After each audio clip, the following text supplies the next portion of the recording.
normally when teams fire coaches early or during the season, it's because they want to get a head start, or there's somebody out there that they want to contact, or under the radar, all of that stuff.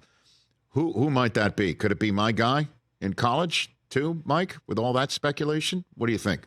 Well, another Glazer nugget from not that long ago, the idea that the teams in the NFL have looked into the Connor Stallion situation and they're not uncomfortable with the notion of bringing Jim Harbaugh back to the NFL if that's how it plays out. But there was still that report, again, NFL Network, the idea that the league is considering some sort of suspension that would be... That's crazy talk. Don't you think? Right, that's crazy talk. I know. But, hey, Rich, they do what they want. They do what they want. And I can say this. You can't. I can say this. Here's what they do.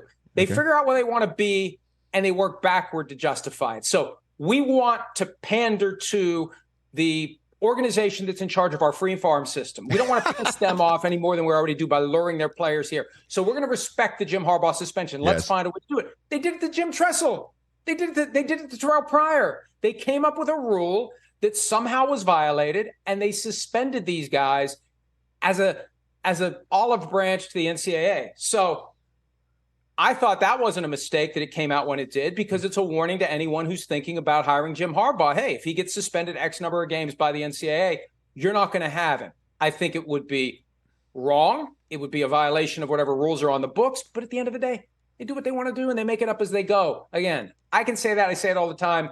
They haven't gotten me fired yet, so I'll keep saying it. They make it up as they go. They do what they want, just like Cartman. I do what I want. Nice. And they don't care about the consequences. So do you have a name? Anybody else then outside of Harbaugh? Anybody that you're hearing that is the hot candidate that everyone's going to be all over?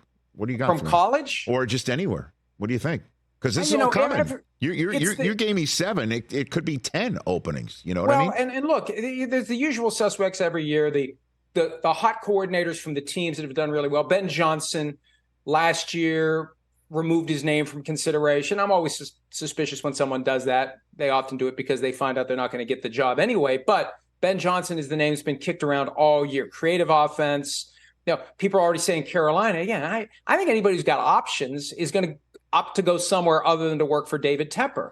And there's going to be plenty of coaches who don't want to work with a 5'10" quarterback. I'd say up to 2/3 of the league would say, we want a guy who's north of 6 foot. Right. We don't want to work with a quarterback who's that short. So it's going to be hard for the Panthers, I think, to find a guy who's got choices. Ben Johnson may be the guy who has choices. And the job that's going to be the most attractive, if you're talking about choices, is the job that has the best quarterback built in. And by all appearances, that's the Chargers, if Brandon Staley ends up being out in L.A. Catch the Rich Eisen Show every single day on the Roku channel, 12 to 3 Eastern, for free.